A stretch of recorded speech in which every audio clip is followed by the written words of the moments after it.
What's going on, everyone? It's LFC Transfer Room here, and the news is out. We're ushering Klopp out the side door. There's no big parade. We're not going to see 10 deep people, and just because the season's got not necessarily ended as well as we want. So we're going to talk about that today, and I've got a very scouse lineup with me today. I've got Kev, I've got Mike, I've got Neil. Kev, good to have you back on. Not seen you in controversy. The 2%. I know. I've been busy doing other things, mate. Sadly, not I want to be doing. But yeah, no. All good, mate. Nice to be back. Got to earn that extra pound to make it to the games, don't you? I'm not getting involved in that situation. James. All right. Just leave your little comments and all on your flags and all like that to a side, yeah. Matty, how are you getting on? Good, to be honest. Start a new job next week. Left me off a job yesterday, so just get to chill for a few days with the baby, living the dream. Did you get cake? You know what Yaya Toure thinks about cakes? I didn't get nothing. It's crap. 10 years, nothing. Shocking. It is. Shocking. Disappointing. It's not how we do things. Not a parade. I should have had a parade for everything I'd done, to be honest.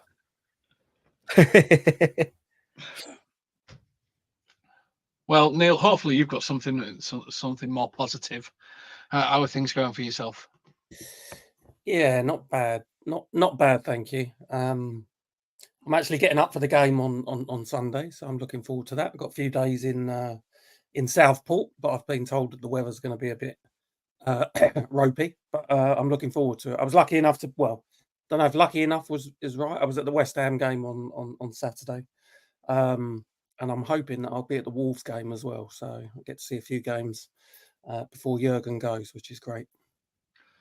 I still don't get, and we won't spend a lot of time, but I still don't get the whole Cody Gakpo, Anthony Taylor telling the goalkeepers to go. Like, there's been no real explanation about it. PGMOL haven't said anything about it, unless I've missed it. Have any of you guys seen out about it? Nah, nothing, but wouldn't surprise me. It's corrupt as anything, isn't it? It's the most legal standing goal I've ever seen in my life. I seen it late because I was at a wedding, so I didn't see the game, but seen it late, and I just don't understand that. How, like, even VAR, isn't that what it's been brought in to do? It's ridiculous. I just don't understand how it's not a goal. But am I surprised? No.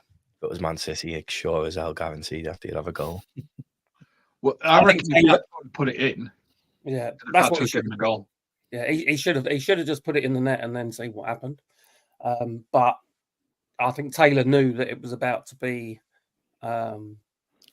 not the best way for a team to concede, and I think he just tried to bail him out by giving him an excuse. So yeah, disappointing. But the game should have been dead and buried by then. We were totally in control.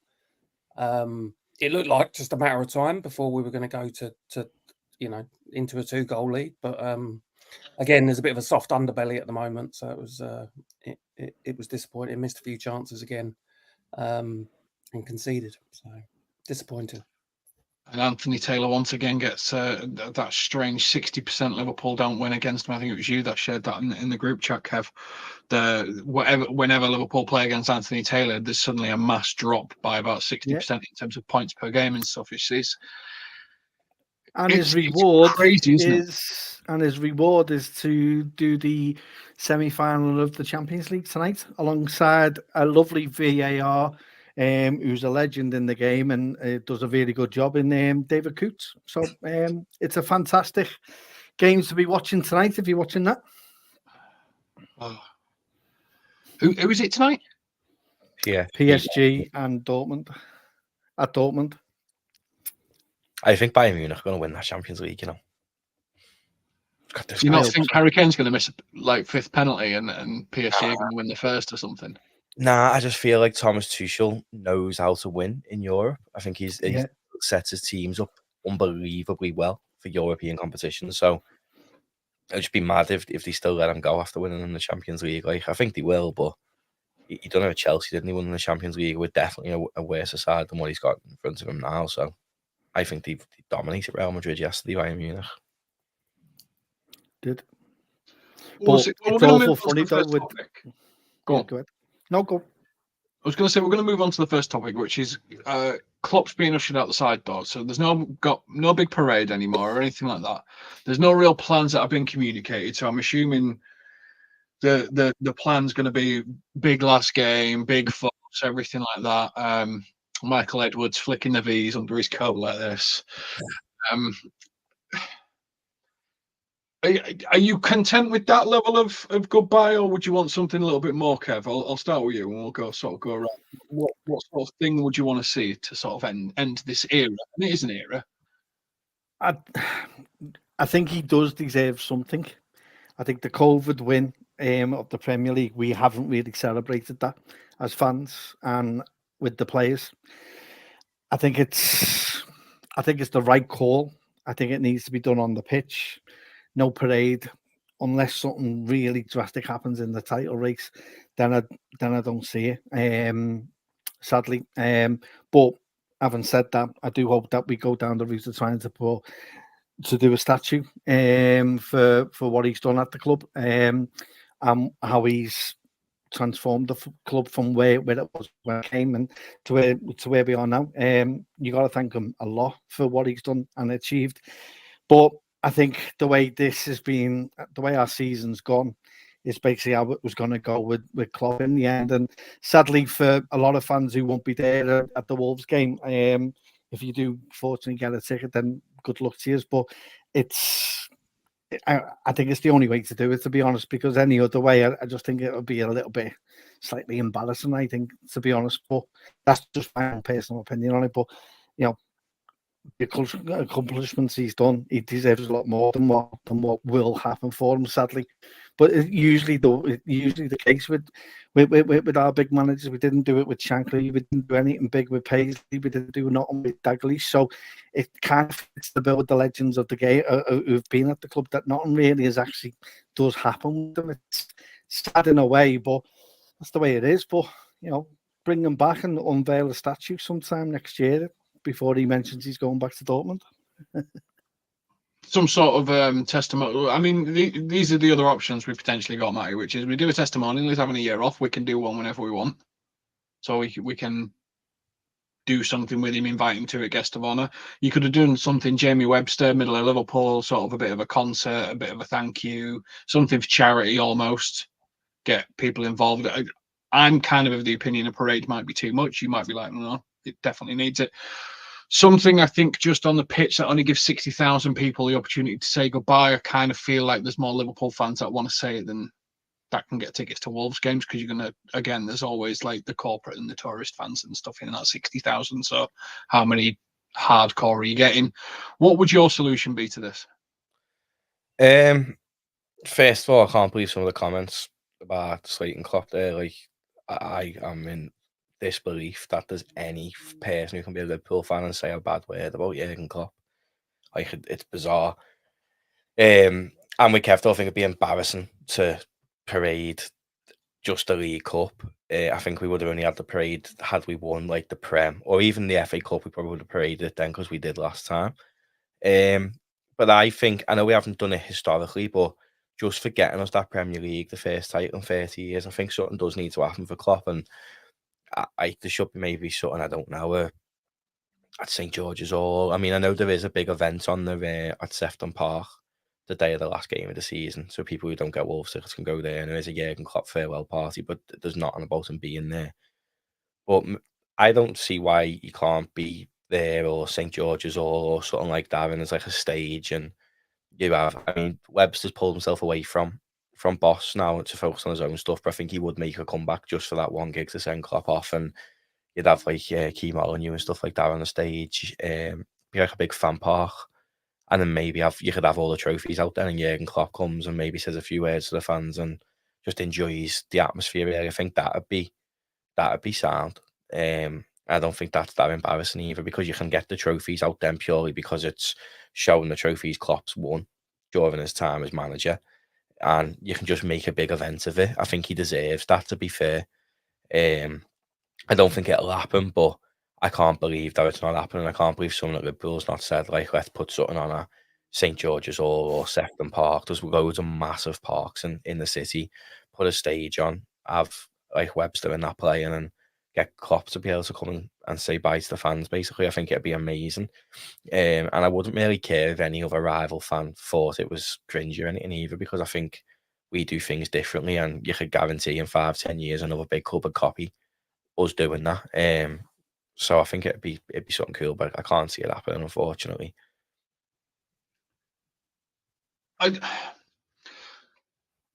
To me, that it seemed like it potentially would have a bit of organising to do at last minute and stuff, Neil. I think if we've gone right, well, let's stop that. Probably a testimonial match, Klopp's a Dortmund Liverpool or a Mainz Liverpool type game for charity. Bring everyone in. Do one here. Do one in Dortmund if he's in theory retiring. I think some of the comments we've seen recently in media interviews and stuff like that, he really just is looking to get out of this pressure cooker as soon as possible. There looks to be very little desire for him to come back, but I think he might try international management personally. But what are you thinking? What do you think a good goodbye is?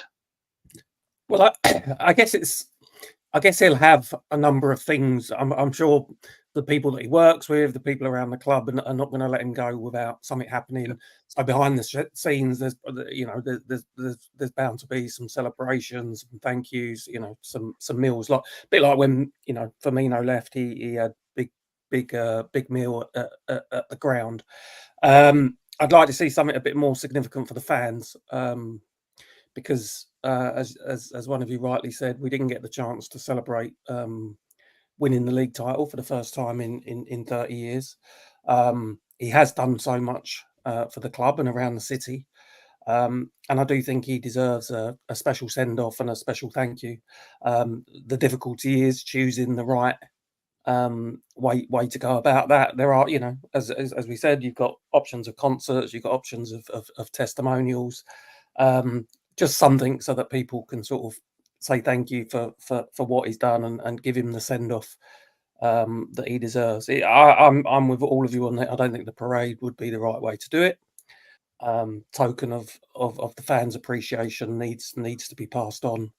But yeah, as I say, finding that the method for doing it isn't straightforward, particularly at short notice as well. So.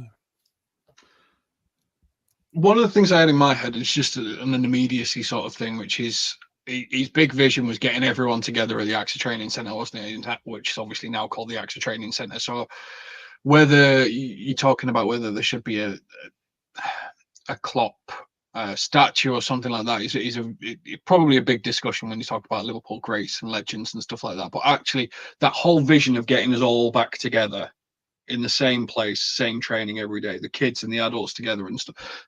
If you were going to recognize in some way, I think that's probably, and you were going to recognize some way in history, that's probably where I would go before the stadium for me. See, the only thing with statue that I think about is they've only just recently given Paisley one. There's only the Shankly. It's a long way away, isn't it? Yeah, and Kenny hasn't even got a statue now. I know he's got the stand named after him, but he's never had a statue. He got the stand named after him. I think that was a bit of a rally call from fans. So that's what makes me think, what would he get? Because I can't see them just putting a statue there. But I think he deserves one. But then you could then say, well, why Steve Gerrard not got one? Yeah. And stuff like that. There's so many if, buts and maybes, really. But I would like to see something for him, whether it be like the walkway or something around the grounds renamed for Jurgen Klopp, something, or just something like that. So he's instilled into the history of the club that way as well. But I don't think it'll be a statue just because Paisley only got one, I think, 3 years ago. And there was only ever the Shankly one before that. I think Gerrard's, for me, I think Gerrard's in front of him in the queue, even though he went to LA for a bit. I think what he did in a period of absolute thing was he still gave us some ability. But I get it's difficult, isn't it? So I think we're collectively agreed, and I think in the chat as well, there's some people that are really against Klopp in the chat, which is it's mental. Which is fine if that's how you feel about it and stuff like that. I get it's not ended in success this season, but at the same time, think about where we came from. Short-term memories. Yeah, careful what you wish for. Now, the next, obviously, everyone's talking about Arne slot ball, slot it in. Now, I don't think he is the front guy of this new revolution. One of the things that I was saying in our group chat was I actually think everyone's going, this is Jurgen Klopp's Liverpool. This has been Jurgen Klopp's era. I think now we're moving into what I would call Michael Edwards' era because he's bringing in everybody that he wants. So Hughes starts on the 1st of June, slots coming in, all Mickey Edwards type appointments. It's all his way of doing things. He has control, he has power. Do you see this Kev as Arne Slot's potential new Liverpool, or are you thinking actually this is now Mickey Edwards has been given charge of all football related stuff? This is his vision, his thought. It's him that I'm going to be judging, not necessarily the manager. This is the only reason that Michael Edwards is back, first and foremost. There's no other way he was going to come back in any other way. So this is him looking at things, taking the pressure, alleviating the pressure, which is what he'll call it, off the manager, let him focus just solely on coaching and managing the players, and he will dictate who the players are. I think what he's learned, and with reflection of what went well with Klopp and what didn't go well, I think he will take majority of that into this and build it in a way that will ensure that he gets basically what he wants. Now, is that a right way? I don't know. Great name, It by the goes. way. It is though. It is him deciding and dictating who we get in. There will be a list of players that he'll be asked to checklist or provided that put a number next to as the priority of which ones you want, and then based on that, it'll be based on who he gets. It's the way he's seen it. He's probably looked at the way it's been done on the continent and wants to bring that continental style of managing the team and that kind of structure in place. I remember Bobby Robson when he was at Barcelona, inferring to that he was just the coach at Barcelona at the time, and it's nice just to be able to focus on the players rather than having to worry about other things.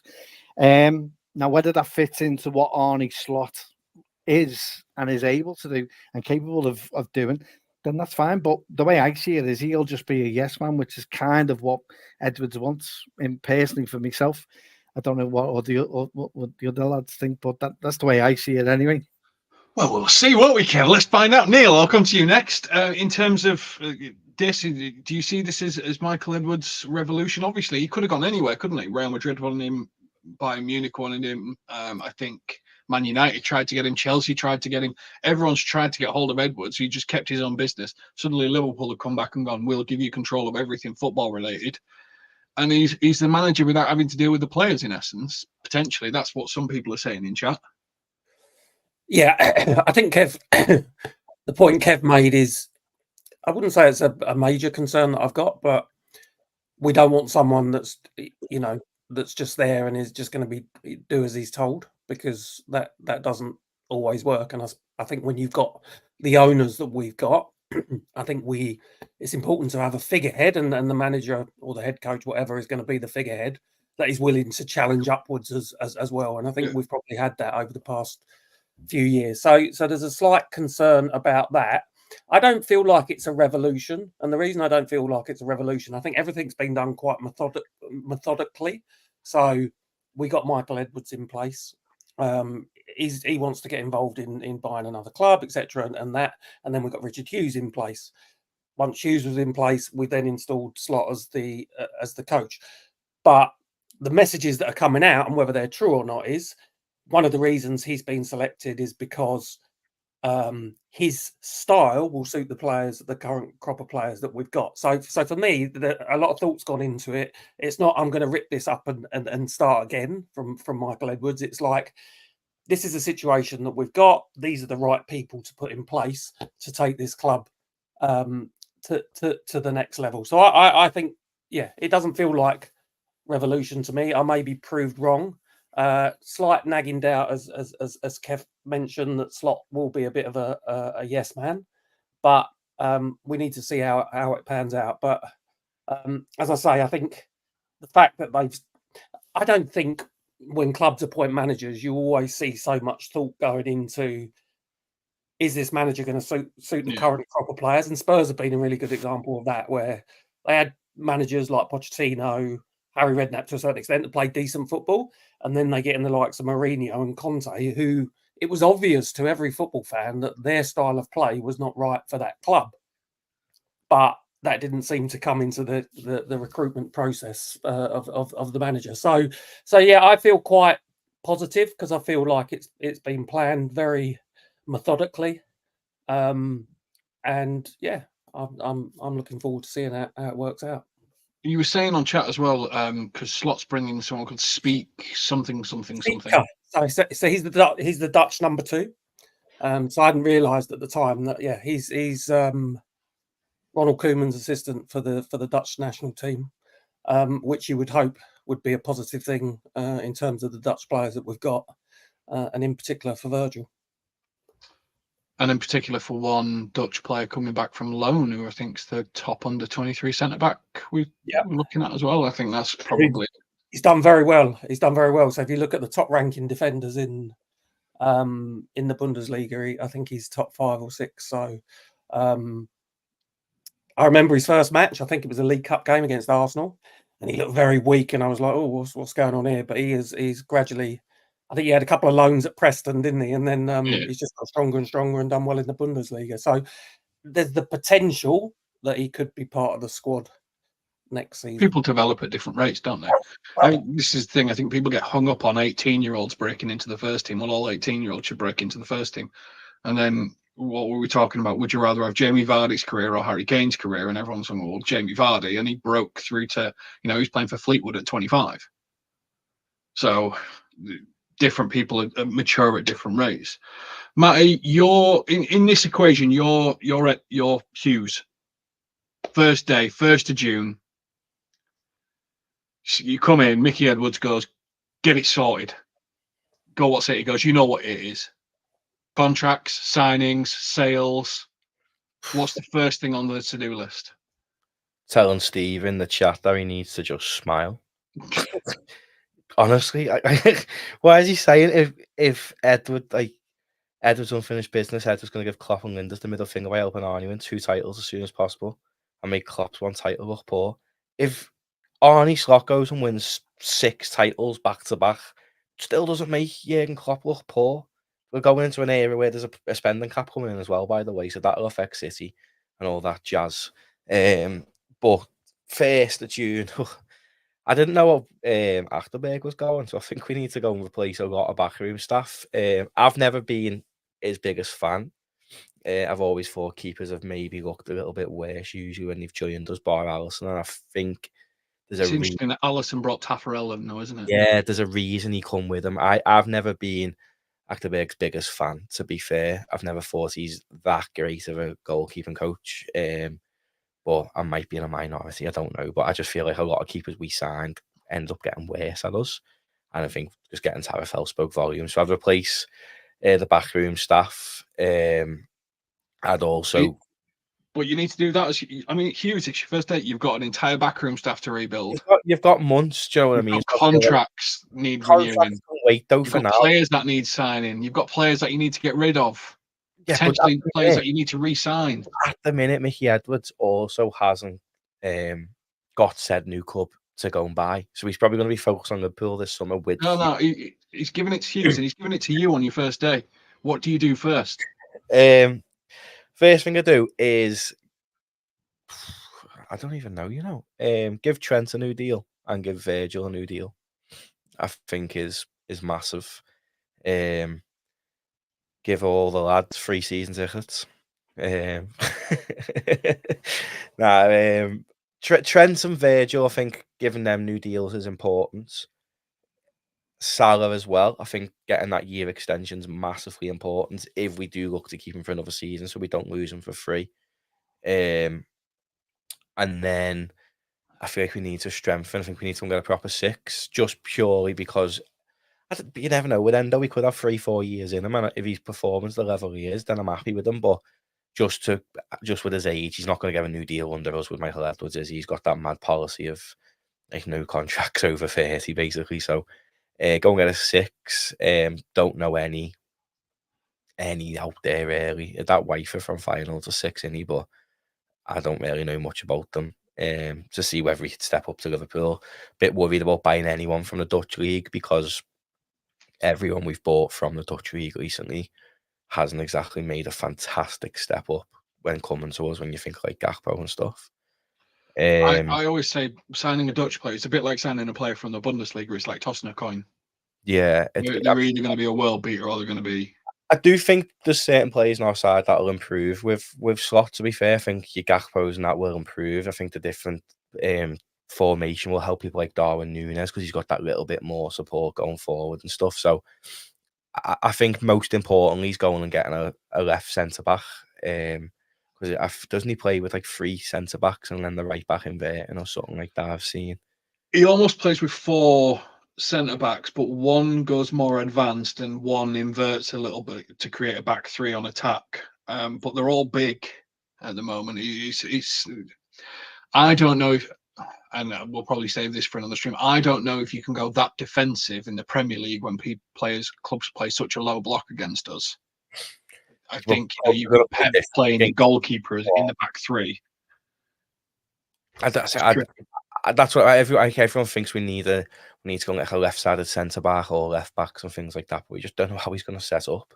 I think that's what's going to be funny, watching all the Twitter Reds have meltdowns if he doesn't go and buy a left-back or something, because they think Andy Robertson's going to play every game. I just think we don't really know what we want, really, in terms of signings.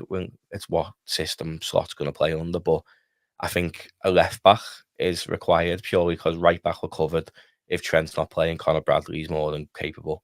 I think Conor Bradley might even start and Trent might go into the midfield though under Slot.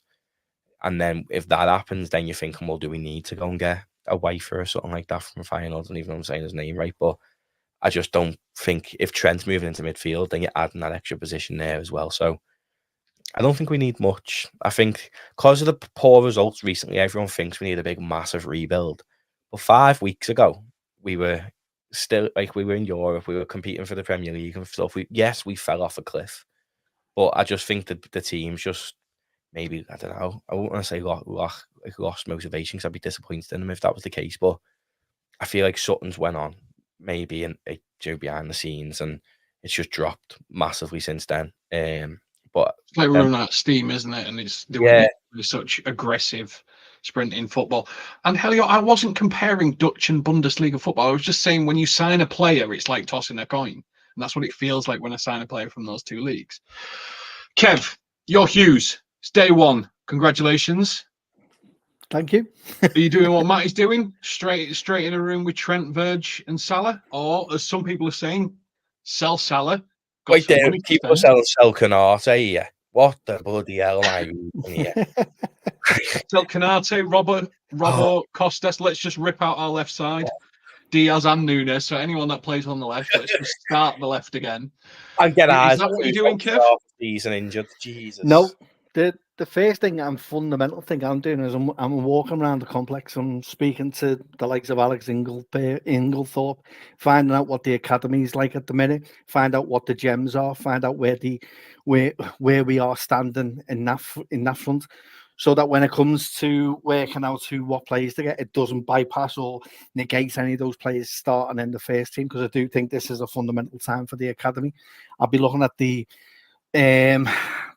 actual backroom staff that are coming in, the ones that have left, what needs to be required, going out trying to find any of those that are willing to come. Speaking to Michael Edwards to find out what is where he stands with it. I'll be speaking to the data analytics side to find out what the performance was like, find out what happened during these weeks where we've fallen off a cliff, find out what the squad level's like, find out where we need to improve, find out where we can, what our weaknesses are. And then I'll be focusing on speaking to Edwards to find out who we're keeping, who we're getting rid of, who do we need to bring in to sort those contracts out if possible. And then sit back, have a nice cup of coffee, ring Matty up, tell him he's got a free hospitality for forever. and I'll write in a way that even a solicitor won't be able to take it off him, so that even he can keep hold of it for as long as he's alive, and his son, and everyone else as well. So, but no, that's the first and foremost, I think, is find out. I think this is a great time for the academy. I think we're going to see a huge influx of players coming through, and I think this is probably going to be the biggest turnover for us. So I'd be trying to ensure that we don't actually stop pulling against any of them for any future signings that we get. So that's where I would be. I'd also be speaking to Arne Slot to see what his ideas are, where he believes where the weakness is, because I've already ascertained where that is from the club's point of view. I'm then seeing it from the manager's point of view and seeing whether anything links up, and then taking it from there and then going out and trying to get those players in for him, suggestions, and find out where he is and that. So that's what I'll be doing on the first day. Bit busy, but I think it'll be doable, needed. isn't it? Doable Yeah, before your second coffee.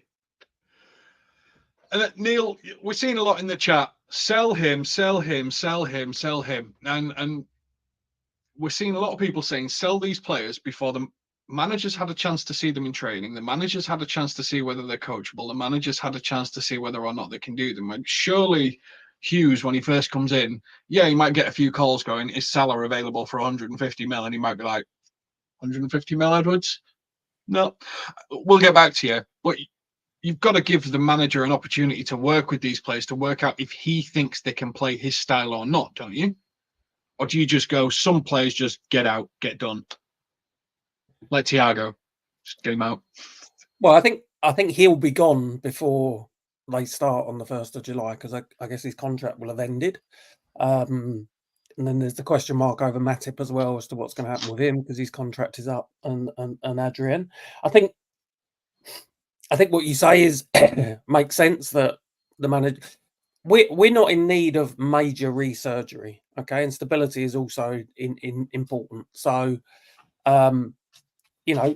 giving the manager a few weeks to work with some of their players, to understand their characters is really, really important, to understand what they can offer in his system.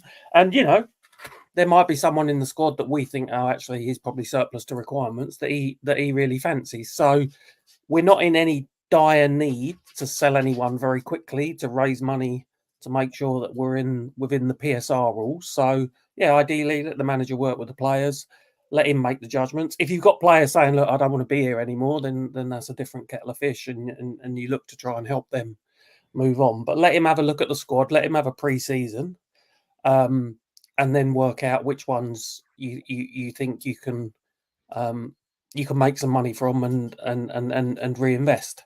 We'll have a couple of priority targets lined up, I'm sure, but hopefully it won't be dependent on sales. Just because I know you love stuff like this. So I bet you lads would offer 5-year deals to Adrian, Matip, Robbo, and Thiago. How the hell has Robbo ended up in this conversation? Because I actually think he's a decent player who's available. Robbo's not brilliant for the Robbo level for years. But if you're not going to buy his logic, right? You want Tsimikas and Robbo gone. So then you've then got no left back in the club. So yes, I agree we need a left back. But coming in and learning from Andy Robertson, who was consistently probably the best left back in the world for a number of years, isn't going to do anyone any harm. Thiago Robertson was 5th in our squad who scored for the first half of the season before he got injured. His average rating was over 8. I like Robbo. A lot of he seems to split a lot of our fan base, to be fair. He's the new player to hate, isn't he? Yeah. He hasn't been the Robbo that, say, when we won the Premier League and the Champions League and that, but he has got older. But we're talking about the lad, he was a captain of his national team as well. So you need them leaders in the changing room. Yes, we do need a new left back. We do need someone to replace Andy Robertson. But I think it'd be stupid to get rid of him and get rid of Tsimikas in the same season. So I'm not saying give him a 5-year deal. I think Robbo's probably got one more season left in him. But that experience and that leadership and that level-headedness, that will help the rest of the squad. Let's not forget Trent's going to be captain in the next year or so. So him then learning off your Robertsons, your Van Dijks and stuff is going to help him. All these things come into line, and I've always respected the seasoned pros in a squad since Stevie G literally put his career down. So having Gary Mack at the start of his career helped him to get that professionalism, and I think that's why I liked Milner. Yet Milner left at the right time, but I think that leadership within the dressing room was fantastic. I think it'll be a big summer. I think Tsimikas will go, Thiago will go, and I think most of the players he's mentioned, like Matip, will go. I think they will all go, but I feel like losing Robbo will probably be a backup next year. But what a backup to have! Do you know what I mean? He was once one of the world's best. Yeah, he's not up to the level anymore, but when he does, if he plays less, he seems to be more fired up than when you do call on him. With the 60 game per season, we're back in the Champions League. That's added more games because it's the new format next year. So having Robbo there for, say, like the lesser Champions League games or the lesser games in the league, he can still do a job. And then you integrate in this new left back gradually. It's good to always have that stability, because if you just look at Chelsea, they've spent so much money, and not one player in that Chelsea side rarely is a poor footballer. Like Moises Caicedo's had a terrible season, but he's not a poor footballer. They've just threw a whole team, a starting 11 together, and expect it to work. It's not FIFA. You need to have some players there who know the club, know the fans, have been around for the success in the last few years, to then allow the new signings to then learn off that. So I think it's mad that he's come to that conclusion that we all want to give all these players who have made the biscuits 5-year deals because we want some people who know the club. Like, we don't want that. Like, you can't lose your manager, all your backroom staff, and your playing staff, and then these are the same fans who'll be fuming next year if we miss out on top 4 when we've got a buddy. Like, that's what Chelsea have done. Look, like, Chelsea are the prime example. They cleared everything out, brought everything in, and they're still mid-table. Might not even get Europe. Get called $1 billion bottle jobs, but it's not like the bad footballers. Or like when you There's look just at no leadership in there. Yeah, And I don't blame Thiago Silva. English isn't his first language, stuff like that. Yeah. That's not who he is. He's never been captain player, but they haven't kept anyone in that's got a that communicative culture. No, and it shows that when Conor Gallagher's one of your best players, because of how many seasons he's had in the Prem in and around Chelsea, he gets the club, so you can see that's why he's outshining them. But they haven't got bad players. It's just the fact they threw a team together and expected it to work, and that's just not how reality works. Arne Slot will want players like Robertson around because they'll help him settle into the club. They'll help him see the city, understand the fans, understand the fundamentals of Liverpool Football Club. So selling all these players who've been with us for years would be ludicrous. But I do think Tsimikas, Matip, Thiago, Nat Phillips, hopefully on a 65 grand a week departs. Why'd you bring it up every time we're on stream together? Honestly. I mean, he is funny because as long as he's taking the piss out of Liam Gallagher every single time, I'm not asked. But I do think it'll be a big clear out. But I do like to see some of the academy lads coming through. It's so exciting, that academy. I have a gut feel, and this is where like the Robbo thing for me is he's on 100 grand a week, by the way, Andy Robertson. We're not talking about big money. We're not talking about one of our top earners. He's one of our top leaders, but he's nowhere near the top earner. He's who scored, and I know it's not the be all and end all before anyone says it in chat. Who scored made him 8th best player in our squad last season with an average of 7.04. Yeah. Costas was 15th with 6.68. I think what Liverpool are probably going to do this summer, Kev, is strip out quite a lot of these squad players who haven't been able to overtake, because Costas came in to overtake Robbo. He's not been able to overtake Robbo. Strip out Costas, either bring in a kid or sign someone to try and outstrip him, because Robbo, and I agree, is on the decline, so you need someone that can get above him in level, don't you? And that's what we should be doing now. We should be looking at everyone who's second choice going, are they going to surpass first choice? If they're not, is that who we strip out and is that who we bring in, as opposed to stripping out the entire first 11, which is pretty much in the chat. Well, yeah, because everyone's playing Football Manager, and that's what you do, don't you? And you can get the time to do that. I totally agree with what you said and what Matty said. You do need these senior players around, and getting rid of them all, you lose the leadership, you lose the backbone of the DNA of what this club, what this team has done.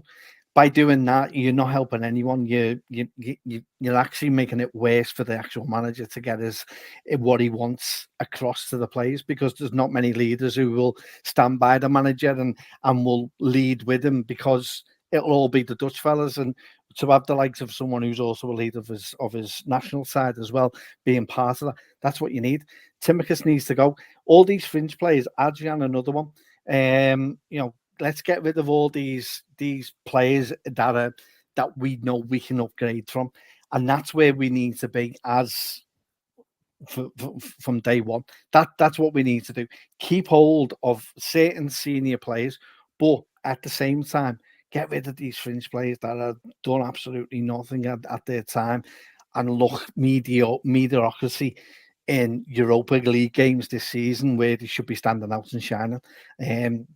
We can all turn around and say, well, one cross and he wins us the cup.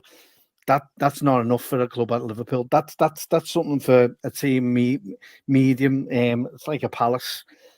Go there. You're more willing to. You'll stand out there, and you'll be credited for it. But at a club at Liverpool and the stature where we are, we need better players and better squad players. So we get rid, and we bring in players that have that winning mentality, if possible, or have the potential of reaching that, and then we move forward like that. So that's what I'd be doing. I totally agree with you. Now, Neil, we're seeing a lot in the chat of getting really sort of revolutionizing the first 11, and I'm not, I think some players were worth a discussion. I think other players aren't. But why does everyone always want, every off season? Why does everyone want to strip everything out and start again? Who are the players where we're like, do you know what? Let's give them another year of development. Let's give them some time with a new manager. Maybe a new system will work. Because I reckon, for example, Cody Gakpo in this new system, the Dutch system, if it is based on Dutch philosophy and stuff like that, he'll have grown up with it. He'll know it. He'll feel comfortable immediately. I think he'll do great. I think Jota will also do great when he's available, depending on his 2 months off that he has throughout the season. Why do we always want to just strip everything out and start again? I think people like shiny new toys, so they like the thought of a new player or a group of new players coming in. But I think someone in the chat made a really good point. It's evolution that we need, not revolution. So I think Kev's right. There's some squad players that we can clear out, and then there's possibly 2 or 3 starting positions that you might want to look at in terms of centre back, left back, and maybe defensive midfield, and look to improve where we need to. So yeah, I don't understand the mentality, and if you look back over the past 8-9 years, it's been 3, 4, 5 transfers in the summer. It hasn't been 9, 10 or 20 like Nottingham Forest did the other year. So, and there's really no need for it. And Matty made the point earlier, 5 weeks ago, everyone was looking at us thinking, cool, I'm jealous of what they've got in terms of their squad, and that's not only in terms of senior players but players in the academy, the boys that came in. Bobby Clark did well. Dan's looks like a real asset as a goal scorer, and we've got good players out on loan as well. So there really isn't need for a massive overhaul. I think recency bias is a big thing, and because the team have been on a bad run, I think that plays heavily on people's minds, and even on Tsimikas. Again, when he came in and filled in for Robertson during that period where he got a run of games, he did actually perform quite well until he broke his collarbone against Arsenal. So yeah, I don't think there's any need to panic. I don't know why there's a sudden urge for us to buy lots and lots of players that are really, really expensive. The core of what we've got there is very good, and it just needs to be topped up in the right areas and replenished in other areas around the squad. Left back is a good example.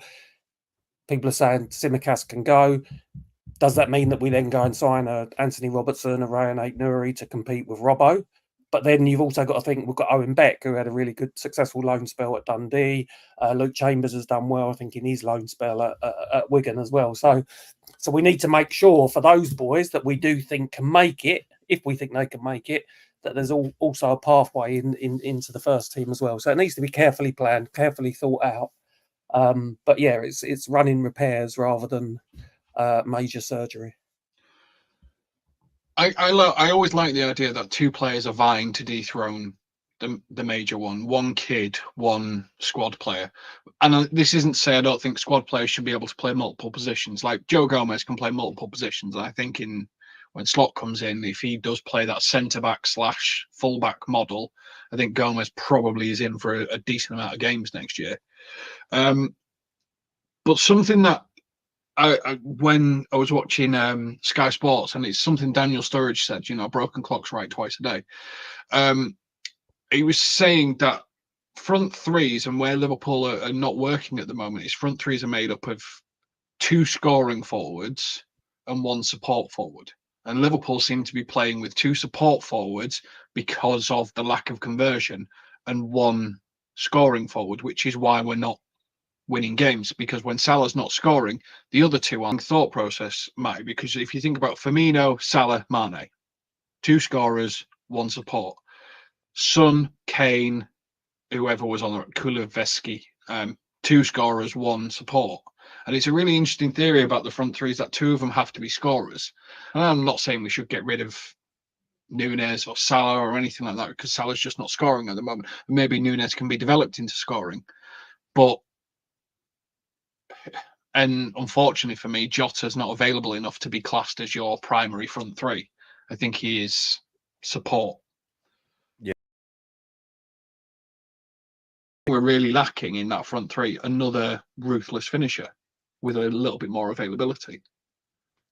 Yeah, Sturridge is right in what he said.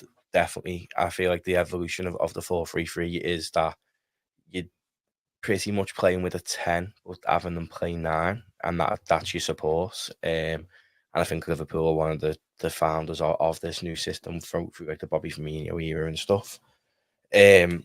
I would quite like, though, to see Mo Salah trialled up front. I feel like he's lost a little bit of pace with his injury.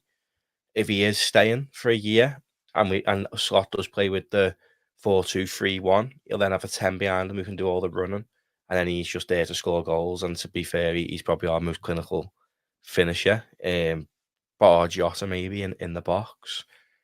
And then I feel like you get the best out of Nunes in like a left wing position, but then Szoboszlai could also play left wing, where he does very well for Hungary.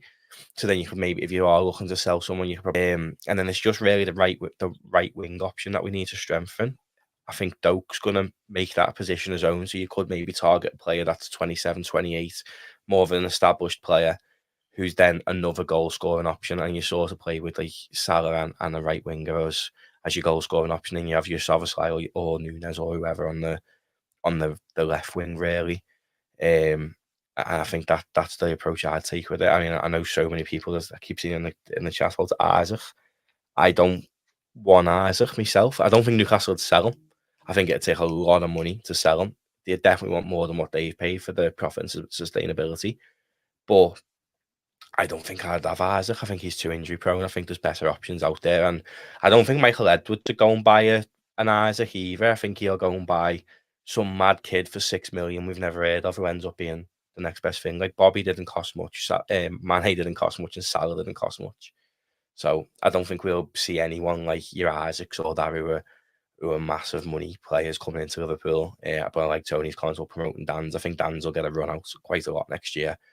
But I would like to trial Salah up front. I feel like he's just lost that yard of pace on the wing, and I feel like he could do more damage maybe in that 9 position. But that's if he stays. I think if the Saudis ring with 150 mil, mate, yeah, Edwards is selling him. He's over 30, 150 mil, he's gone. And that is me worry with Edwards.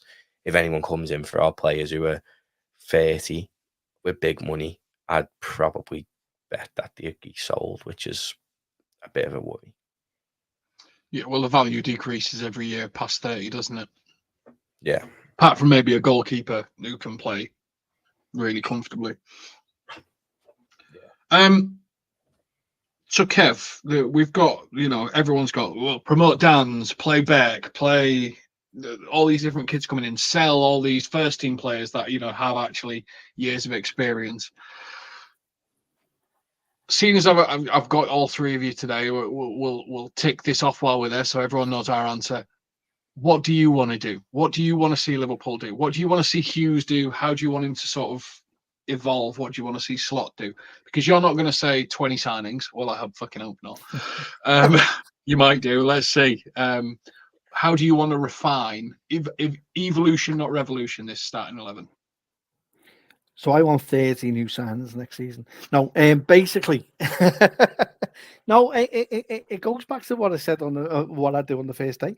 Make sure the pathways are there. Find out what's going on with the squad. You look up, everyone's was wax lyrical about us at the start of the season and how it's gone. What did we change to our squad? We got rid of the likes of Naby Keita. We got rid of Oxlade-Chamberlain. We got rid of the players that either we were too dependent to rely on because they were too old, or they didn't play enough games during the season. And we replaced them with players and give them the opportunity because the way the Europa League was and the games that we had, that we were allowed to upgrade that and give them the time, the game time. I just want to see that again. I just want us to make sure those pathways for the young players is available. It's been available this season more than ever, and I think it's going to go forward that even more. There's quality players out there, whether we take them out on loan, but then make the little tweaks that we do need. We know we need to tweak certain positions within the first team. That's fine. But let's do it in a sense that we're all singing from the same hymn sheet. There's no point Hughes and Edwards saying one thing and Slot's not happy because he hasn't got the player that he wants in a certain style. It has to be a transparent and open an open discussion and an open debate, and we get the players that we can get. There's going to be a lot of money available through a lot of players' wages that are going to be put back into the team. We'd like to get them with the Thiago and Phillips, hopefully, and other players. That's what I want to see. I want to see. I don't want to see too many signings. I'd like us to be. What's the point of having an academy? Whether and every year you're going out and buying 5 players. The idea of an academy is that you build a team in essence similar to what Barcelona have done, and have basically a team full of academy players and bring in 1 or 2 that will add to that. That's the dream. It's never going to happen, but we're in a cycle now where I think that we're going to be getting more players coming through. You look at the likes of Dan's, we look at Beck, who's doing well, Chambers is doing well on loan. We've got a 16-year-old Tyone in midfield who looks quality. There's other players within that academy that Matty and Neil probably know more than what I do, that it's going in the right direction. And if you start closing pathways off, then that then dismisses what we've done and tried to achieve with the academy and what we've done.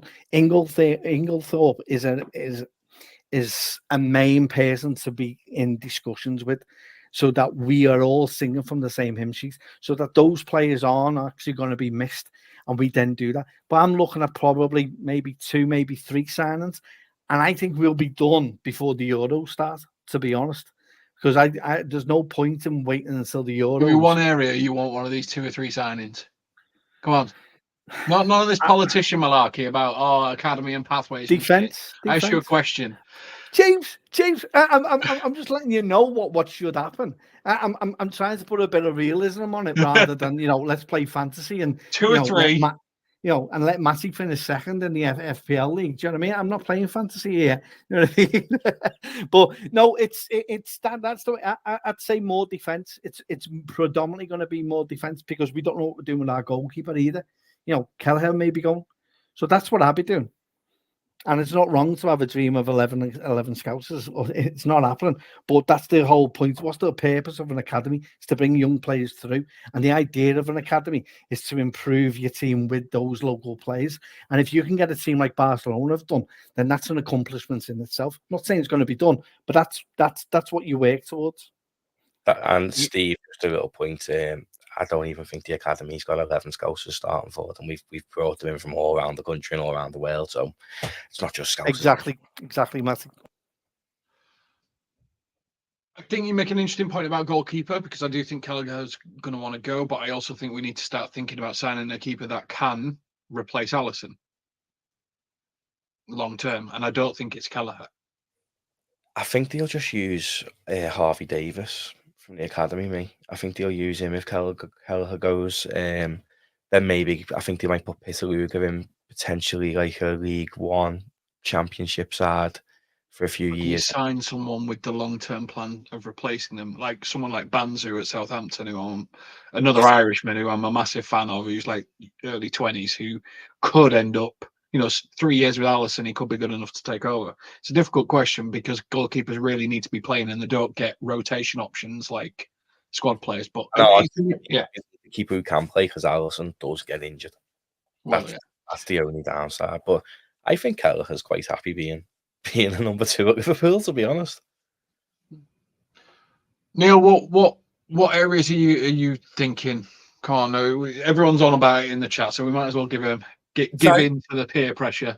So I do agree with Kev that we need to use the academy. So, if we were going back to the summer of 2020 and we needed to sign a backup left back, and we've paid 13-14 million for Tsimikas, that should not happen anymore because we've got enough players in that academy that can come in and do a job of quality, and that's been proven this year when they've played. They've looked very, very good. So there's no need, I don't think, to spend money on backup players when we've got the academy. I think I saw someone say there's 300 million pounds worth of talent in our academy. I think that was the figure that was quoted. So I'd rather focus on the areas where I think we really need to improve the starting 11 rather than the squad, because I think the backup players are there. So defensively, I think we're going to need a new centre back. I would like to see a new left back. Now, whether you can buy one player that can satisfy both roles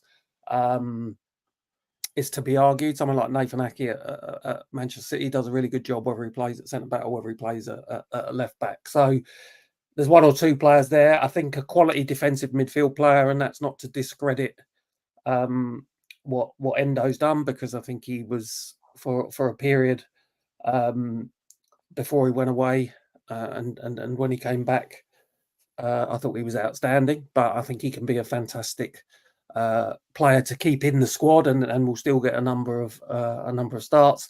And then probably I would try and freshen up the front line with one addition, but I'd probably do that at the cost of selling one of the existing 5, because I wouldn't want to block Dan's pathway into the team, because I think he looks like he's really got something. And I think Paul put in the chat earlier who's got the most potential, Dan's or Kumas. For me, it's Dan's. He looks like a real player to me. So yeah, so 1 or 2 defenders, a defensive midfielder, and a forward stroke winger. And it would probably be Kev, not everyone's a politician. It'd probably be Lucho that Neil's going all hybrid. He's buying a one player in every position there to cover everything. But yeah, Lucho that can play left back, forward. Well, versatile players are really, really important. And I know we laugh, but if you look at the squad, we've got a lot of versatile players. Even if you look at, so Harvey Elliott can cover a couple of positions. Szoboszlai can cover a couple of positions. We may not have seen him in his best position yet. Joe Gomez, we've already touched on. So when you've got long, demanding seasons and you need to find solutions, it's really important that you do have those type of players that can play multiple roles. If you're going to play total football, they have to be able to play multiple roles, don't they? If it goes that sort of Cruyff route. Matty, for you, come on. What are you doing? You want to leave the pathway open for Doak? I know that much. Yeah, that's what I mean. I've seen a comment before saying about Nico Williams, and I love him. I think he's a fantastic footballer, but he's predominantly on the right, isn't he, for Bilbao? And I feel like that blocks Doak's pathway, because I genuinely do believe Ben Doak's got a huge future at Liverpool. Obviously, it depends how he comes back from his injury, but I've seen a lot's on this recovery. Yeah, it depends how he comes back from that, but he's the future. Without putting too much pressure on the lad, he's the neck, like, in terms of attackers for Scotland. They haven't had anyone massive since the King, have they? And I feel like he's got the capability to have half the career Dalglish had. Doak or Dan's better talents at 2 completely different positions. I think Dan's is a better finisher. I think Dan Dan's reminds me a little bit of Michael Owen. Do you know, like a young Michael Owen? I think you can do everything. Dan reminds me of him, where Doak can play both wings, but he's better on the right, so I wouldn't want to block that pathway. I think I'd probably sell a left winger, whether that be a Gakpo, Lucho, or Darwin. I'd probably sell one of them. I think Salah will probably go anyway, so we do need to bring a right winger in. Massive talks of Somerville. I really rate him, to be fair. But I think Not bringing like for like that, though, is it? I think Somerville's potentially a bit of a squad development player, isn't he? Yeah, and it's so hard because like there's players and you just think I'd like to see them under slot, like Nunes. I feel like he'd thrive in a slot system, so I'd like to see him in that under slot. I feel like we're going to get the best out of Szoboszlai if we put him on the left wing, because he has been underwhelming this year, if I'm being honest. But he's fantastic on the left for Hungary. So if you're tweaking positions like that, you don't need an attacker as much, because you've got Doak coming back, you've got Dan's. If you're putting Szoboszlai as one of your left wing options, you probably then need to sell a forward anyway without bringing anyone in. I think we need a holder midfielder just purely for Endo's age, and Klopp loves him. Klopp's trusted them, but will Edwards, Hughes, and Slot trust them? That's the issue. And I think a left back's important as well. And I think Andy Robbo will then drop to be that option rather than the starter. And I think centre back, I personally wouldn't get one, which might be controversial, just purely because I'd like to see Sepp van den Berg be given a chance. If it doesn't work out, you go and get someone in January. But if we don't give Van den Berg a chance, what's the point in the loan system? He has developed it during his loans for a period of years to the point that he's now one of the best performing centre-backs in the Bundesliga. That's someone, if you're looking at data, you'd be like, oh, let's go and sign him. Give the kid a chance. And then again, that shows how good the academy's been at spotting these kids young. And I think give him till January. If it doesn't work as a squad option for Van den Berg and coming in when we need him, then yeah, go and address the issue in January or next summer. But give the kid a chance. He looks the real deal in the Bundesliga, and I think if we give Kwanzaa a chance and everyone loves him, give Van den Berg a chance and see what happens. Really. Yeah. So to answer my own question, because I know Kev won't let me off with it after calling him out for his political answer, I wouldn't sign a 6 because I think Trent will play there, because I think if Slot plays with a strong back 4, which is if what we believe to be true, is then the DM isn't really a DM in the traditional sense, because the back 4 very rarely get involved in the attacking play. So I think with Endo, McAllister and Trent, if you're playing a 2 at the back and they move in the interchange position, I don't see them signing a destroyer, because you wouldn't in theory need one if you're playing 4 at the back. I think Van den Berg very much could play that right centre back if you're playing that 3 switch. You know, like, so I don't think we'll be investing there. Potentially a left back. I really like Alt-Nouri. Don't see one in there. Potentially, and if they want him, they'll probably get him. And I love Diaz. I think he could do wonders in that sort of switch position system, but I don't think we need someone that progresses the ball as much as he does. I think we've probably got quite a lot of players and we've got quite a lot of passers who can progress the ball, and so we don't need that late dribbler. So I'd probably look at switching that to someone that's a little bit more ruthless finisher, same as you, that sort of left wing side of things, that right-footed killer. And maybe Szoboszlai can play there, maybe not. But I think we need a killer left wing finisher, which Jota is, but he's just never available for long sustained periods to bet your entire league season on it. For me, I think he's there to save you. I agree with Haley, let's be fair, about giving Owen back a chance, but not yet.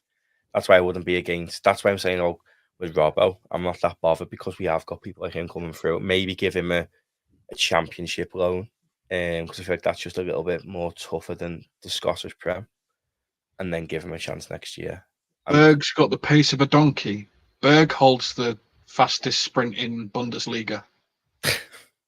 Well, it beats Szoboszlai's record for the fastest sprint in Bundesliga. So best defenders, though, that must be a really quick donkey. Racehorse. But to be fair, Van Dijk's not rapid. Some of the best defenders don't need to be fast. Van Dijk was rapid though, wasn't he? Before his knee. But he's learned how to play without him, and you just, as long as you're thinking one step ahead, you don't need to be rapid to be a good centre back. John Terry wasn't rapid. I do think there's probably going to be some marquee signing somewhere if one of the big players is sold, not for anything other than PR. No, that's not. It could be someone like Kashvili, who's looking to get out, like that type of marquee signing, not sort of a more someone like him, yeah. But Michael Edwards is data. The only big signs we've ever had really is Virgil and Alisson, isn't it, under Edwards? If I'm not wrong. Yeah. So if we sell someone, I think there'll be a name that will get the fans on board. I think they need a fan signing to just keep the momentum. I think that Whitefer will please a lot of people. But like you said, with Trent going into the midfield, which is probably likely, we don't really need them. I don't. There's no one there who you're being linked to, and you're like, "Oh, that's a big sign." There's no one really being rumoured. I mean, if we go and get it, I think a marquee sign maybe. I'm agreeing with Steve before we finish. Yeah, of someone like Inakio or something from Sporting, that's then a marquee sign, isn't it? And it'll be some sort of name that everyone, like Nunes was meant to be the marquee sign, and he's just he soon got downgraded when he missed a few chances in everyone's head, but everyone was really, really excited about him. I think there's someone in that 60 to 70 million range where we're like, could this be the next Salah that we will sign? And I don't know who that'll be.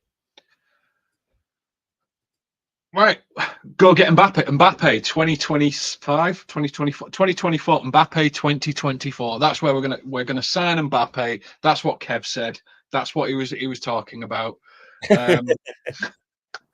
Cheers, James. Nice one. Thanks to be back. Nice to be back. Paul made a good comment before, though, James. I don't know. I thought he was going to Real Madrid and it was all but done. But Alphonso Davies could be a marquee signing, and that's your left back sort of. But I thought he was going to Real Madrid and it was all but done.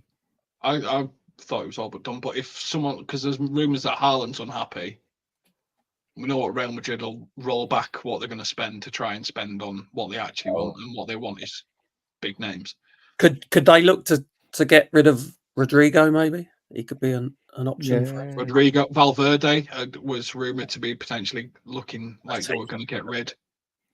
And if he became available, I'd snap the. You just don't know with them. Well, if you get Valverde, I'd keep Darwin Núñez.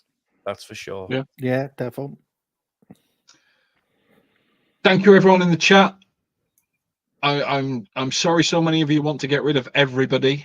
But on the positive side, Mbappe 2024.